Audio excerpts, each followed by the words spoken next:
نبی علیہ السلام نے ارشاد فرمایا کہ قیامت میں لوگ اپنی بیویوں سے زنا کریں گے. ہم نے حدیث پاک پڑھی تو ہمیں سمجھ نہیں آئی. ہم نے اپنے استاد سے پوچھا کہ استاد جی یہ کیا معنی ہے کہ اپنی بیویوں سے زنا کریں گے؟ تو انہوں نے فرمایا ہاں اس کی کئی صورتیں ہیں.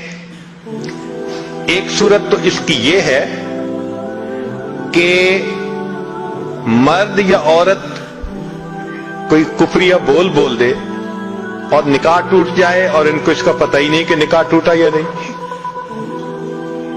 اور واقعی آج تو کفریہ کلمات کا علم ہی نہیں لوگوں کے پاس. بہت سینسیٹیو مسئلہ ہے یہ. مالا بدہ من میں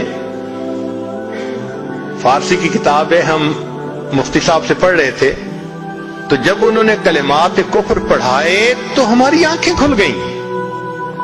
اس میں حضرت مفتی کفایت اللہ رحمۃ اللہ علیہ نے لکھا ہے, نہ مفتی قاضی ثناء اللہ پانی پتی رحمۃ اللہ علیہ نے لکھا ہے کہ اگر دو بندے گفتگو کر رہے تھے, ایک نے کہا کہ یہ تو شریعت کی بات ہے اور اگلے نے جواب دیا رکھ پرے شریعت کو فقد کفر, وہ آدمی کافر ہو گیا.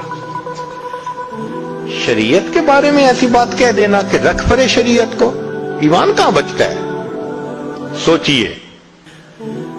تو ہمیں چاہیے کہ ہم علماء سے پوچھیں کہ بھئی کلمات کفر کون کون سے ہیں. یہ نہ ہو کہ کہیں ایسے جملے ہم بولیں. کئی جملے تو بہت کامن ہیں. مثلا علماء نے لکھا ہے کہ کسی نے کہا کہ کہاں رہتے ہو؟ دوسرے نے کہا فلاں جگہ رہتا ہوں. او خدا دے پچھاوڑے, خدا کے پچھاوڑے یعنی خدا کے پیچھے رہتے ہو, فقط کفر, ایسا بندہ کہنے والا کافر ہو جاتا ہے. تو ان کا علم حاصل کرنا ضروری کہ کہیں ہم تو اپنی گفتگو میں کوئی ایسی بات نہیں کہہ جاتے, اور اگر نکاح ٹوٹ گیا تو پھر اپنے ذہن میں میاں بیوی رہ رہے ہیں اور زنا کا گناہ لکھا جا رہا ہے. تو فرمایا کہ مرد قرب قیامت میں اپنی بیویوں سے زنا کریں گے. ایک صورت تو یہ ہے, یہ کفریہ کلمہ بیوی بولے تو بھی نکاح ٹوٹا, خامد بولے تو بھی نکاح ٹوٹا. اور دوسری صورت ایک دوسرے کے ساتھ آرگومنٹس, اور یہ تو ہر گھر کی آج بات نظر آتی ہے. جس گھر میں دیکھو الا ماشاء اللہ وہی حال ہے. جب شادی ہوئی میں بولتا تھا, بیوی سنتی تھی. اس نے کہا پھر, کہتے پھر بچے ہو گئے, پھر بیوی بولتی تھی میں سنتا تھا. اس نے کہا پھر, کہتے پھر ہم دونوں بوڑھے ہو گئے, ہم دونوں بولتے تھے محلے والے سنتے تھے. تو بڑھاپے میں آرگومنٹس اور زیادہ. اب ان آرگومنٹس میں ہوتا کیا ہے کہ مرد کی زبان سے کنائے میں طلاق نکل جاتی ہے. کنایا کہتے ہیں کہ لفظ تو طلاق کا نہیں بولا, لیکن بات ایسی کر دی کہ جس کا مفہوم طلاق والا ہوتا ہے, اس کو کنائے میں طلاق کہتے ہیں. اب یہ گناہ بہت زیادہ ہے کہ غصے میں کہہ دیتے ہیں چلی جا, مجھے تیری کوئی ضرورت نہیں آج کے بعد. اس قسم کے الفاظ کہ جس کا نتیجہ یہ نکلے کہ تم میری بیوی نہیں ہے, اس کو کنایا کہتے ہیں. اب اس کے مسئلے بھی سیکھنے چاہیے. بھائی نکاح کیا ہے تو کیسے ٹوٹ سکتا ہے, یہ مسئلے بھی تو آنے چاہیے نا. یہ کہاں لکھا ہوا ہے کہ آپ ٹیکس کے سب مسائل جانتے ہیں, بزنس کے سب کوڈز جانتے ہیں, فلاں کا سب نالج آپ نے حاصل کیا ہوا ہے, اور ایک مومن نکاح کر لیتا ہے اور اس کو نکاح طلاق کا پتہ ہی نہیں ہوتا. یہ کہاں کا انصاف ہے؟ شریعت کہتی ہے علم حاصل کرو. ایسا نہ ہو کہ کنائے میں طلاق ہو جائے, ہمیں پتہ بھی نہ ہو اور میاں بیوی مل کے رہ رہے. اور آج تو یہ معاملہ ہے کہ زبان سے طلاق کہہ دیتے ہیں, ہو بھی جاتی ہے, پتہ بھی ہے دونوں کو, مگر بدنامی ہو جائے گی, پھر ایک دوسرے کے ساتھ رہ رہے ہوتے ہیں. چنانچہ ہمیں ایسے لوگ ملے, 5 وقت کا نمازی, تہجد پڑھنے والا, سب نیکی کرنے والا, خود اس نے مجھے کہا کہ آج سے 8 سال پہلے میں نے اپنی بیوی کو طلاق دے دی تھی غصے میں. ویسے میں نے غصے میں دی تھی. میں نے کہا کبھی کسی نے بیوی کو خوش ہو کے طلاق دی؟ دیتا تو غصے میں ہی ہے نا. یہ کیا بات ہوئی کہ غصے میں دی تھی؟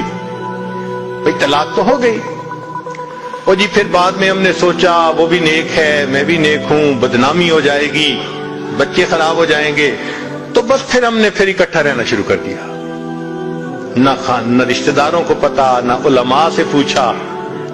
پھر میاں بیوی اکٹھا رہ رہے ہیں ایک گھر ایک کمرے میں. اب بتائیں زنا ہو رہا ہے کہ نہیں ہو رہا؟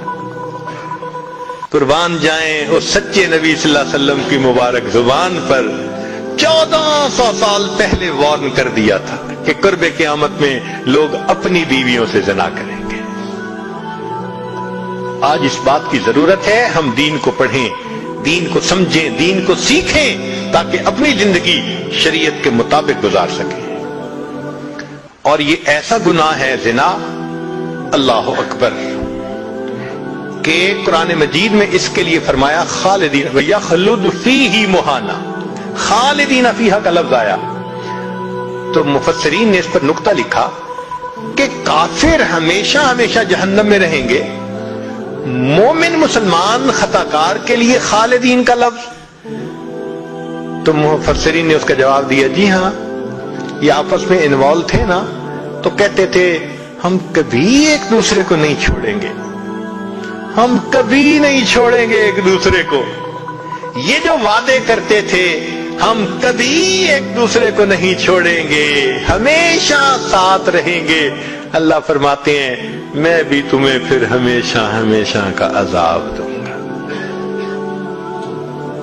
ایک حدیث پاک میں ہے قیامت کے دن اللہ تعالیٰ کے سامنے بوڑھا زانی آئے گا, اللہ تعالیٰ اس کے چہرے کی طرف نہیں دیکھیں گے. ایک روایت میں ہے قیامت کے دن بے پردہ جو ننگے سر پھرنے والی عورت ہوگی وہ اللہ کے سامنے کھڑی کی جائے گی, اللہ تعالیٰ اس کی طرف نہیں دیکھیں گے. یہ وہ گناہ ہے کہ اللہ تعالیٰ کی رحمت کی نظر ہی قیامت کے دن نہیں پڑے گی. آج اس سے بچنے کی ضرورت ہے.